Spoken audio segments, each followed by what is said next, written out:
সবাইকে স্বাগত জানাচ্ছি বিডিভিউজ ইনফোটেনমেন্টে। আপনাদের সাথে আছি আমি সুস্মিতা দাস। তুরস্কের সামরিক সক্ষমতার সম্প্রসারণ এবং তার বৈশ্বিক কার্যক্রম সাম্প্রতিক বছরগুলোতে দেশটির কূটনৈতিক প্রভাবকে নতুন উচ্চতায় পৌঁছে দিয়েছে, এমনটাই মনে করছেন বিশ্লেষকরা। আঞ্চলিক সংঘাত, শান্তিরক্ষা মিশন, সন্ত্রাস বিরোধী অভিযান এবং প্রতিরক্ষা শিল্পে আত্মনির্ভরতার সমন্বয়ে আঙ্কারা এখন কেবল সামরিক শক্তির প্রদর্শনে সীমাবদ্ধ নয়, বরং সামরিক উপস্থিতিকে কৌশলগত কূটনীতির কার্যকর হাতিয়ারে রূপ দিয়েছে। গাজায় সম্ভাব্য একটি টাস্ক ফোর্সে তুর্কি সশস্ত্র বাহিনীর অংশগ্রহণ নিয়ে আলোচনা এবং প্রতিরক্ষা মন্ত্রণালয়ের কর্মকর্তাদের যে কোনো সময় যে কোনো স্থানে দায়িত্ব পালনে প্রস্তুত থাকার পুনরুচ্চারণ দেশটির বৈশ্বিক মিশনগুলোর প্রতি নতুন করে দৃষ্টি আকর্ষণ করেছে। আরও বিস্তারিত থাকছে ওয়াহিদ ফারুকের প্রতিবেদনে।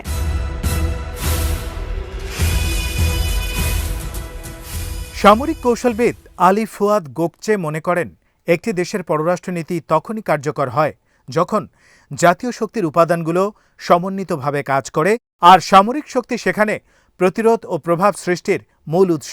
তার ভাষায়, সামরিক সক্ষমতার কার্যকারিতা ও বিস্তারই অনেক সময় একটি দেশের কূটনীতির পরিধি নির্ধারণ করে।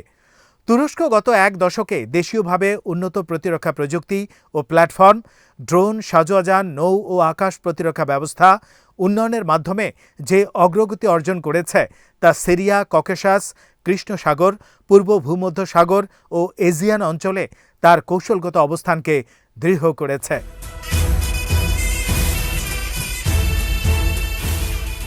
তুরস্কের শান্তিরক্ষা ও আন্তর্জাতিক মিশনে অংশগ্রহণের ইতিহাস দীর্ঘ। ১৯৫০ সালে কোরিয়ান যুদ্ধে অংশগ্রহণের মাধ্যমে শুরু হওয়া এই অধ্যায় পরে বসনিয়া হার্জেগোভিনা ও কসোভোতে জাতিসংঘ ও ন্যাটোর ম্যান্ডেটের অধীনে অব্যাহত থাকে। বসনিয়ায় ১৯৯৪ সালে জাতিসংঘের অধীনে মোতায়েন হওয়া তুর্কি বাহিনী ডেটন শান্তি চুক্তির পর ন্যাটোর কাঠামোর মধ্য দিয়ে দায়িত্ব পালন করে নিরাপদ অঞ্চল নিশ্চিতকরণ ও মানবিক সহায়তায় ভূমিকা রাখে। কসোভোতে ১৯৯৯ সাল থেকে ন্যাটো নেতৃত্বাধীন KFOR মিশনে তুরস্ক সক্রিয় রয়েছে, যেখানে একটি নিরাপদ পরিবেশ গড়ে তোলা এবং নিরাপত্তা কাঠামোকে প্রশিক্ষণ সহায়তা দেয়া হয়েছে।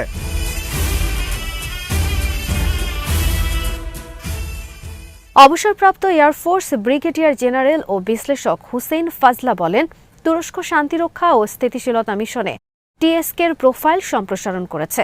ন্যাটোর অধীনে কসোভোর KFOR ও বসনিয়া হার্জেগোভিনার ইউফোর মিশনে আধুনিক সাজোয়াজান, কির্পি ও ভুরান ব্যবহারের মাধ্যমে তুর্কি বাহিনী মাঠ পর্যায়ে নিরাপত্তা ও কার্যকারিতা বাড়িয়েছে। এসব অভিজ্ঞতা তুরস্ককে কেবল যুদ্ধক্ষম বাহিনী নয়, বরং একটি সেন্টার অফ এক্সেলেন্সে রূপান্তর করেছে, যেখানে ন্যাটো মিত্ররা পরামর্শের জন্য আগ্রহী।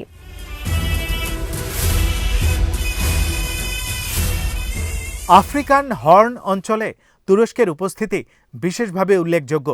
সোমালিয়ায় তুরস্কের বৃহত্তম বিদেশি সামরিক ঘাঁটি টার্কসোমে সোমালি বাহিনীর অভিজাত গোরগর কমান্ডো ইউনিটকে প্রশিক্ষণ দেয়া হচ্ছে। এখানে সোমালি অফিসাররা তুর্কি সামরিক নীতিমালা অনুযায়ী শিক্ষা ও ভাষা প্রশিক্ষণ পাচ্ছেন, যা দীর্ঘমেয়াদী কৌশলগত সমন্বয়ের ভিত্তি তৈরি করছে। এই প্রক্রিয়া কেবল সামরিক দক্ষতা বাড়াচ্ছে না, বরং দুই দেশের মধ্যে প্রজন্ম জুড়ে সম্পর্কের ভিত গড়ে তুলছে।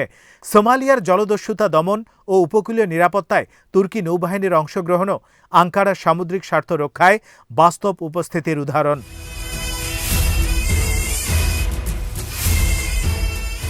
লিবিয়ায় তুরস্কের ভূমিকা আরেকটি গুরুত্বপূর্ণ অধ্যায়। দেশটির আন্তর্জাতিকভাবে স্বীকৃত সরকারের অনুরোধে তুর্কি সামরিক প্রশিক্ষণ ও পরামর্শ কার্যক্রম পরিচালিত হচ্ছে। ২০২৫ সালের ডিসেম্বরে তুর্কি পার্লামেন্ট লিবিয়ায় সেনা মোতায়েনের ম্যান্ডেট আরও ২ বছরের জন্য বাড়িয়ে দিয়েছে। ত্রিপোলির চারপাশে আকাশ প্রতিরক্ষা আমব্রেলা স্থাপন এবং আল ওয়াতা বিমান ঘাঁটিতে সক্ষমতা প্রদর্শনকে অনেকেই মাইলফলক হিসেবে দেখছেন, কারণ এটি প্রথমবারের মতো কোনো ন্যাটো বাহিনী রুশ ও চীনা উৎসের আকাশ প্ল্যাটফর্মের বিরুদ্ধে স্তরভিত্তিক প্রতিরক্ষা নেটওয়ার্ক মাঠে স্থাপন করেছে।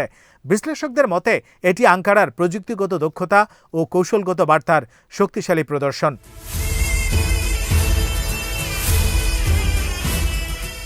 সিরিয়া ও ইরাকে সন্ত্রাসবিরোধী সীমান্ত পারের অভিযান তুরস্কের সামরিক অভিজ্ঞতার আরেকটি স্তম্ভ। PKK ও তার সিরীয় শাখা YPGর বিরুদ্ধে তুরস্ক একাধিক অভিযান পরিচালনা করেছে। Euphrates shield, olive branch, piece spring shield, যেগুলো 2015 থেকে 2020 সালের মধ্যে উত্তর সিরিয়ায় পরিচালিত হয়।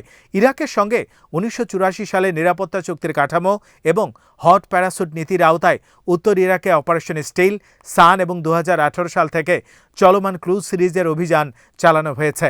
আঙ্কারা দাবি করে এসব পদক্ষেপ তার দক্ষিণ সীমান্তে সন্ত্রাসী করিডোর গঠনের প্রচেষ্টা রোধে প্রয়োজনীয় ছিল।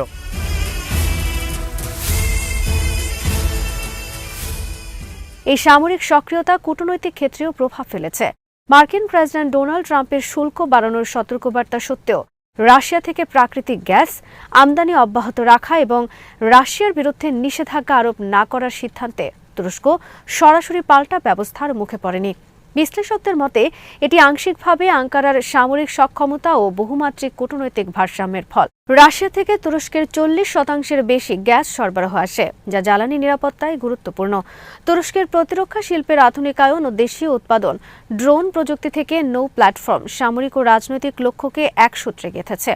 বিদেশে মোতায়েন বাহিনী এখন শুধু পতাকা প্রদর্শন নয়, বরং আঞ্চলিক গতিশীলতা গঠন, স্বাগতিক দেশের সামরিক কাঠামো পুনর্গঠন এবং মাঠ পর্যায়ে দেশীয় প্রতিরক্ষা পণ্যের সক্ষমতা প্রদর্শনের ভূমিকা পালন করছে। পাকিস্তান ভারত উত্তেজনা, ককেশাসের ভারসাম্য কিংবা পূর্ব ভূমধ্যসাগরের সামুদ্রিক বিরোধ, সব ক্ষেত্রেই আঙ্কারা নিজেকে আলোচনার সক্রিয় অংশীদার হিসেবে প্রতিষ্ঠিত করেছে।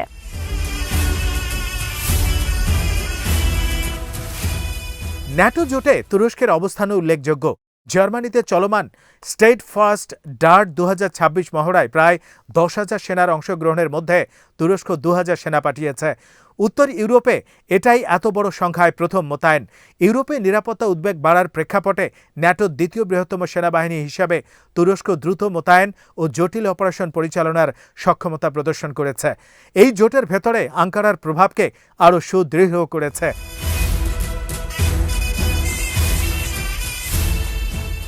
সিরিয়ায় আসাদ সরকারের পতনের পর উদ্ভূত নতুন বাস্তবতাতেও তুরস্ক নিজেকে গুরুত্বপূর্ণ অংশীদার হিসাবে উপস্থাপন করেছে।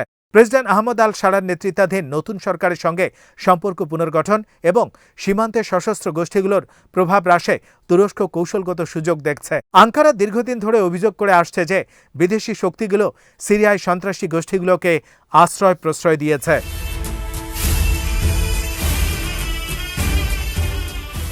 সব মিলিয়ে তুরস্কের সামরিক সম্প্রসারণ কেবল শক্তি প্রদর্শনের কৌশল নয়, এটি একটি সুপরিকল্পিত কূটনৈতিক স্থাপত্যের অংশ। মাঠ পর্যায়ের অভিজ্ঞতা, প্রযুক্তিগত উদ্ভাবন, প্রশিক্ষণ ও পরামর্শ কার্যক্রম এবং বহুপাক্ষিক মিশনে সক্রিয় অংশগ্রহণ, এই সব কিছুর সমন্বয়ে আঙ্কারা এখন আঞ্চলিক ও বৈশ্বিক রাজনীতিতে এমন এক অবস্থানে পৌঁছে গেছে যেখানে সামরিক উপস্থিতি কূটনৈতিক প্রভাবের গুণিতক হিসেবে কাজ করছে। বিশ্লেষকদের মতে ভবিষ্যতে তুরস্ক এই মডেল হার্ড পাওয়ার ও সফট পাওয়ারের সমন্বয় অবলম্বন করে তার কৌশলগত পরিসর বিস্তৃত করার চেষ্টা চালিয়ে যাবে।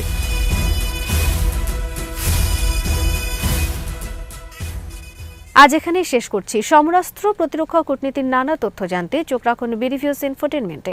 চ্যানেলটি ভালো লাগলে সাবস্ক্রাইব করুন, সংযুক্ত থাকুন আমাদের ফেসবুক পেজে।